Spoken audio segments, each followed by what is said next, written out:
안녕하세요. 암호화폐 전문 방송 오늘의 코인 시간입니다. 습도가 높아서 미세먼지가 비교적 가라앉은 아침입니다.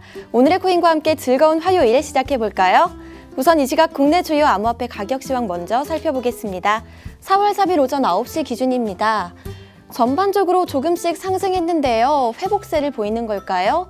비트코인이 3.31% 올랐지만 아직은 700만 원대 유지하고 있고요. 퀀텀이 5.66%로 가장 크게 올랐네요. 이번에는 글로벌 거래량 순위 보시죠. 거래량 순위는 변동이 없지만 어제에 비해서 소폭 감소하면서 연일 최저점을 기록하고 있습니다. 한편 비트코인이 4조 5,505억 원으로 1위를 차지하고 있습니다. 다음은 글로벌 암호화폐 시황 분석해 주실 송범선 애널리스트 나와주셨습니다. 안녕하세요. 안녕하세요. 반갑습니다. 송범선입니다. 전문가님, 이더리움의 비탈릭 부테린이 한국을 찾았잖아요. 어제부터 이 국회에서 첫 일정을 시작했다고 들었는데 어떤 얘기가 오가고 있나요? 네, 블록체인 얘기가 나왔죠. 네. 계속해서 나오고 또 암호화폐 관련 정책과 이 리버스 ICO 등에 대해서 얘기가 나온 것으로 알려졌습니다. 최근에 이제 텔레그램과 카카오 등의 기업이 리버스 ICO에 많은 관심을 갖고 있죠. 그렇죠. 그런데 여기에 비탈릭이 리버스 ICO는 가치 평가가 지나치게 높게 평가돼 있다. 그러니까 네. 고평가돼 있다라고 말했어요. 자, 그리고 이런 큰 기업들이 블록체인 기술을 잘 알고 있는지 의문이라고 의구심을 표현을 했습니다. 이게 나쁜 뜻은 아니고요. 이 산업이 체계적으로 성숙되려면은 이 여러 분야의 이런 사람들의 고민과 노력이 필요하다는 뜻이겠죠. 맞아요. 자, 그리고 또 암호화폐 정책에 대해서도 관련 정책을 세울 때 이 규제보다는 육성에 좀 더 이렇게 초점을 둬야 된다. 이렇게 조언을 했습니다. 네. 특히 이 젊은 청년이 블록체인 기술을 접하고 개발자 커뮤니티에 적극적으로 뛰어들 수 있는 이런 국가가 지원해 줘야 된다. 이렇게 강조를 했는데요. 현재 우리나라 한국은 이제 정부의 강한 규제로 이 한국 청년들이 블록체인에 대해서 계속해서 혼란이 가중되고 있는 상황입니다. 그래서 그렇죠. 바로 부테린이 정부의 적극적인 지원을 바라고 있는데 이 오늘의 코인 역시 이 블록체인의 성장과 인재 양성을 위해서 정부가 이 암호화폐 시장에 적극적인 지원이 필요하다고 생각해 봅니다. 네. 네. 그럼 이제 가격적인 부분 차트 보면서 얘기 나눠보도록 하겠습니다. 네, 전문가님, 꽃놀이 하셨어요? 꽃놀이 했죠. 바로 여기 오늘 방송 오면서 네. 여기 방송국 앞에도 벚꽃이 화사하게 폈더라고요. 그래요? 네, 그리고 벚꽃만큼 이 암호화폐 시장도 점점 피어나는 것 같습니다. 그렇죠, 네, 맞아요. 피어오르고 있는데 여기서 이제 어제 좀 소폭 반등이 나오면서 장대 항복이 크게 나왔어요. 이 저가 매수세가 거래량이 터져주면서 이렇게 크게 상승되고 있는데 네. 다만 좀 우려스러운 것이 이제 벚꽃이 이제 오래가지 못해요. 사실상 일주일에서 2주밖에 안 가는데 비 오잖아요, 내일. 네, 그렇죠. 그래서 다만 우리 암호화폐 시장은 계속해서 이제 상승이 되기를 좀 기원을 해봅니다. 자, 근데 비트코인은 이렇게 올라가고 있고 특히 퀀텀이 좋았어요. 퀀텀이 네. 좋았는데 퀀텀이 보시면은 두 차례 큰 상승이 있었습니다. 여기서 거래량이 한번 크게 터져주고 여기서도 크게 장대 양봉이 나와주는 상승 추세에 나와주고 좋았습니다. 아무튼 이런 것들에 대한 호재는 바로 앞서 말씀드렸던 비탈릭 부테린의 긍정적인 발언 이런 것도 네. 좋았고요. 또 여기에 더불어서 이제 비트코인 재단을 설립한 멤버 중에 한 명인 존 마토니스의 말이 호재가 됐습니다. 존 마토니스 같은 경우는 영국 런던에서 인터뷰에서 좋은 말을 했는데 비트코인에 버블이 끼어 있다고 하는 것은 잘못된 위선이다 라고 했어요.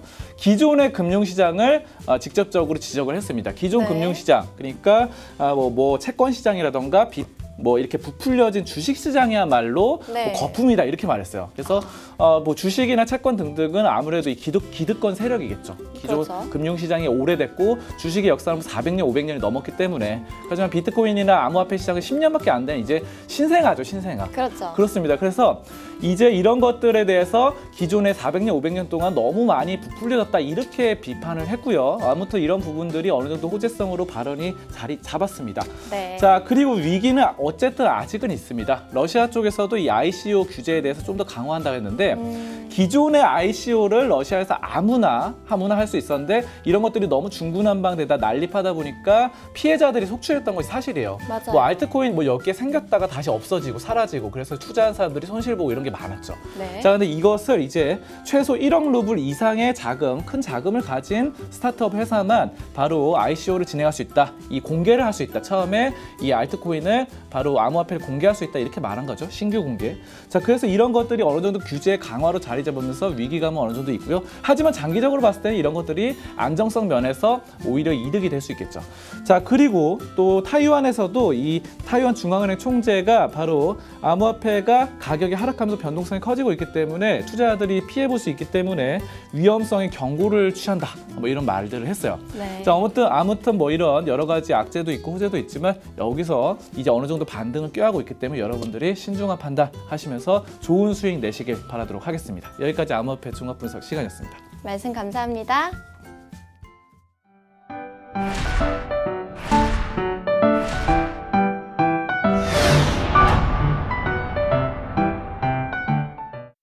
오늘의 코인 날씨입니다. 오늘은 맑은 소식 3개가 준비되어 있습니다. 맑은 소식 보시죠. 러시아 국유은행인 가즈프롬방크가 스위스에서 암호화폐 거래를 시범 실시할 예정입니다. 러시아 내에서는 아직 암호화폐 거래가 허용되지 않아서 스위스에서 실시한다고 밝혔는데요.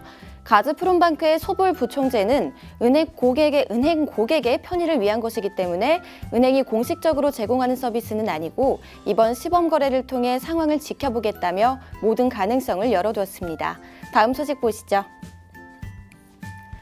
미국의 기술회사 인텔이 비트코인 채굴 에너지 절약을 위한 특허를 제출했습니다.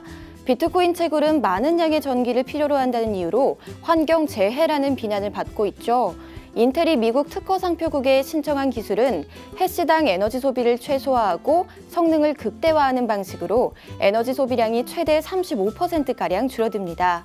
이런 에너지 절감 기술들을 통해서 채굴은 환경 재해라는 이러한 편견이 사라지기를 바랍니다. 마지막 소식 보시죠.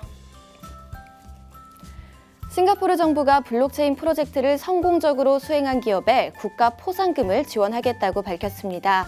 싱가포르 정부가 진행하는 블록체인 챌린지는 관련 프로젝트를 가진 참가자들이 6개월 동안 자신의 프로젝트를 성공적으로 증명하면 포상금을 받을 수 있는데요. 포상금은 기업 부문에 38,000달러로 우리 돈 약 4천만 원, 혁신 부문은 76,000달러로 약 8천만 원입니다. 싱가포르 개발청의 혁신 부문 담당자 필립 헤아는 블록체인 챌린지 프로젝트를 통해서 싱가포르 경제 시스템에도 기술을 도입해 발전을 도모할 예정이라고 밝혔습니다. 한국은행의 이주열 총재가 연임에 성공하면서 두 번째 임기 시작은 블록체인 관련 논의에 적극 참여하겠다고 밝혔습니다. 조직 운영에 있어서 4년간은 안정을 우선시했다면 앞으로 4년간은 변화와 혁신에 역점을 두겠다고 밝혔는데요. 이주열 총재의 과감한 행보 기대해 보겠습니다. 지금까지 여러분의 코인 비타민 최연우였습니다.